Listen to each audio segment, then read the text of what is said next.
يا صباح الورد عليكم. تعالي كده يا ست الكل منك ليها وقولي لي كم مره حاولتي تحوشي فلوس من مصروف البيت وما عرفتيش؟ عارفه السبب ايه؟ تعالي اقول لك عليه. السبب ان الفلوس موجوده وسهل الوصول ليها طول الوقت، في درج، في الدولاب، تحت المخده، والاماكن دي كلها مش مستحب ان انت تعيني فيها فلوس عشان من السهل الوصول ليها زي ما قلت لكم. ومن هنا جت فكره الحصاله. وزي ما اتعودنا كل سنه بنعمل حصاله ال100 يوم لرمضان، خلاص كل سنه وانتم طيبين بقى على رمضان 100 يوم. بنعمل حصاله مع بعض كل سنه. وعملت معاكم قبل كده الحصاله بالقله، ودي كانت انجح طريقه للحصاله. استحاله تطلعي منها جنيه من غير ما تكسريها، وبالنسبه لي انا معتمداها وبعملها كل سنه ومسميها حصاله الخير زي ما سمعتوا معايا في الفيديو اللي قبل كده. وان شاء الله هسيب لكم فيديو الحصاله دي بالتفصيل في صندوق الوصف. وبنفتحها على رمضان وبنعمل بيها اللي احنا عايزينه، وهقول لكم في اخر الفيديو بنعمل بيها ايه. لكن بناء على رغبه اللي ما عندهمش مكان نجيبوا منه القله، هنعمل النهارده الحصاله مع بعض باسهل طريقه وبحاجات من الكراكيب اللي موجوده في البيت، يعني مش هنخسر ولا جنيه. تعالوا نركن بقى الفلوس دي على جنب كده ونشوف هنعمل الحصاله بايه. لكن قبل ما نبدا بفكركم لو عجبكم الفيديو ما تنسوش اللايك والشير مع اصحابكم. طبعا ست البيت المصريه مشهوره بانها بتخلص المنتج وتحافظ على العلب الفاضيه، وكل بيوتنا فيها برطمانات او علب بلاستيك ما بنستخدمهاش. تعالوا بقى نجمعهم كلهم ونستخدمهم النهارده. يعني العلبه اللي معايا دي مثلا كانت علبه سمنه، غلفتها وعملت بها اعاده تدوير مره قبل كده، وكنت عاملاها علبه للمكسرات، ودلوقتي هعمل لها اعاده تدوير مره تانية. خلاص بقى هجددها واعمل علبه تانية للمكسرات، عشان اكتر حاجه بتحافظ على المكسرات العلب المعدن اللي هي بين قوسين الصفيح، ودي كانت علبه سمنه زي ما قلت لكم. وكمان الزلعه القمر دي كان علبه عسل او برطمان عسل زي ما بتسموه، دي بقى هعملها حصاله للفضه عشان لها كرش كده جميل وشكلها مناسب جدا انه يكون حصاله. وبالنسبه لي عمليه جدا وسهل ان انا احولها لحصاله. كل اللي هحتاجه اي علبه من دول، وسكينه قديمه عندي من المطبخ او ممكن تكون كمان ايد معلقه، واي نوع لزق. انا لقيت اللزق ده موجود عندي في البيت. ممكن العلبه الامير اللي هي الانبوبه البيضاء الصغيره اللي احنا كلنا عارفينها دي، او اي نوع، او ممكن بمسدس الشمع كمان. دول تقريبا بيبقوا 2 مع بعض ب5 جنيه، يعني مفيش ارخص منها، وانا لقيتها في البيت ما اشتريتهاش ولا حاجه. وكلنا عندنا سكينه قديمه او ايد المعلقه او حتى مسمار كبير هنستخدمه. تعالوا بقى نختار اي واحده من دول نعملهم حصاله. انا عن نفسي هختار الحجم اللي يناسب عيلتي، لان انا بعملها حصاله عائليه. ما بفضلش قوي البرطمان الازاز عشان بيبين الفلوس وكمان بيكون قابل للكسر، فانا هتجنبه. لكن لو ما عندكيش غيره ممكن تلزقي عليه ستيكر زي العلبه اللي معايا دي دلوقتي. انا اخترت زلعه العسل دي هعملها للفضه زي ما قلت لكم. ممكن علبه الحلاوه، برطمان الصلصه، اي حاجه. لو هتستخدميها لوحدك بس برطمان الصلصه ده مناسب جدا، لكن انا هعملها حصاله عائليه زي ما قلت لكم، فهستخدم العلبه الجامبو القمر دي. انا كنت مغلفاها قبل كده عشان قلت لكم انا كنت عاملاها علبه للمكسرات، بس خلاص قدمت هحولها بقى. ما انا برميش اي حاجه بسهوله زي اي ست مصريه. الاستيكر ده بيتلزق بكل سهوله، وانا كنت عامله منه طقم جميل جدا. لو عايزين تشوفوه اكتبوا لي في التعليقات وانا هعملها معاكم فيديو. يلا نسمي الله ونبدا.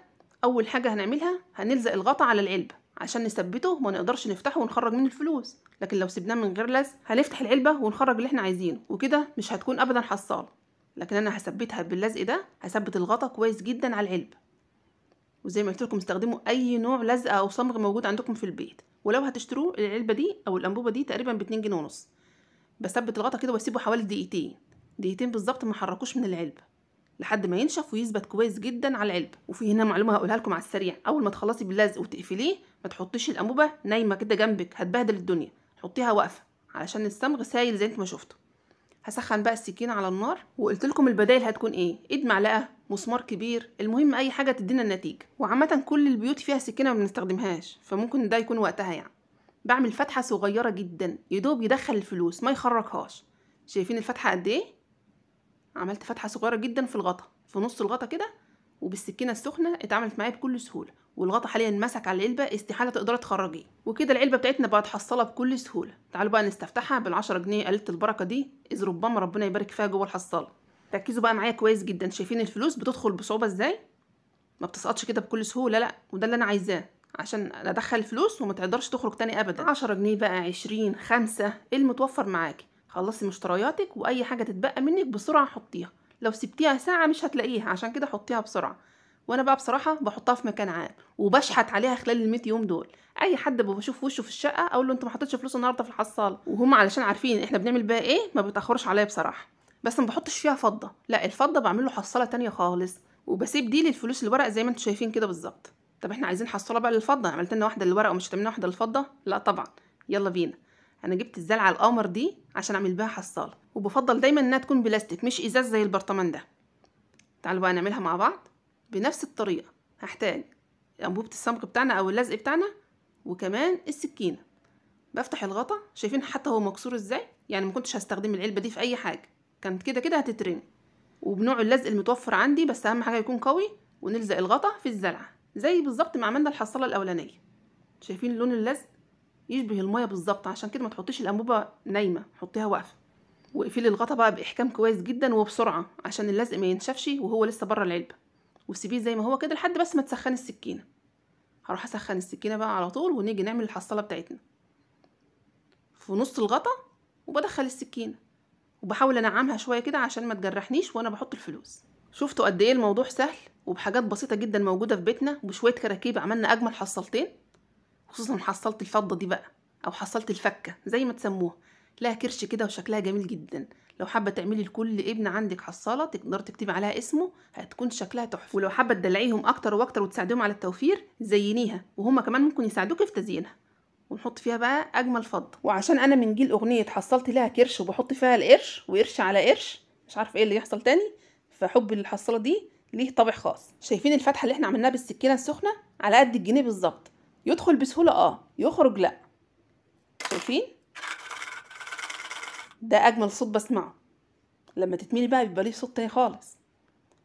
ودي كده كانت حصلت الفضه. عملنا مع بعض الحصلتين، حصلت العيله وحصلت الفضه او حصلت الفك. اي جنيه متوفر معاكي حطيه في الحصاله الصغنطوطه الجميله دي. بس اهم خطوه تاخدي بالك منها وانت بتنفذي فكره الحصاله، انا قلتها وبعيد عليها مره تانية، انك تخلي الفتحه على قد الفلوس بالظبط. الفلوس تدخل يدوب، والغطا كمان يكون مقفول كويس واللزق بتاعك كويس. شايفين بقى؟ استحاله الفلوس هتخرج منها. وده كده هيكون اجمل بكتير من ان انت تسيبي الفلوس في اي مكان، عشان لو سبتها في اي مكان من غير حصاله، اول تفكير بيجي ليك لما تحتاجي حاجه بتجري تسحبي منها، لكن كده هيصعب عليكي انك تبوظي حصاله عملتها بايديكي.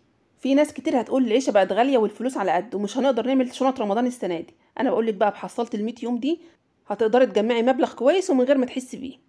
ولو مش حابه فكره الحصاله او مش هتقدري تنفذيها لاي سبب من الاسباب، ليكي عندي فكره ممتازه. هنستخدم التربو، هنسميه تربو الخير او تربو ال100 يوم، وهنبدا برضو من النهارده. كل ما نشتري مشتريات بيتنا سواء باليوم او بالاسبوع او حتى بالشهر، هنشيل على جنب كيس سكر، ازازه زيت، علبه صلصه، كيس ملح، كيلو رز، كيس مكرونه. وبعد ال100 يوم هتلاقي نفسك جمعتي خزين شهر رمضان ليكي ولحبايبك بكل سهوله ومن غير ما تاثري على الميزانيه. يا رب الفكره تعجبكم. وكده الفيديو بتاعنا خلص، لكن افكارنا ووصفاتنا كتيره وما بتخلص. اتمنى تجربوا طريقتي في الحصاله النهارده، سواء كانت حصاله العيله او حصاله الفكه، وفكره تربو الخير كمان تعجبكم. ولو عجبكم الفيديو ما تنسوش تشتركوا في القناه ولايك وشير للفيديو وتفعلوا زر الجرس عشان يوصلكم كل جديد. والسلام عليكم ورحمه الله وبركاته. وكل سنه وانتم طيبين ورمضان كريم.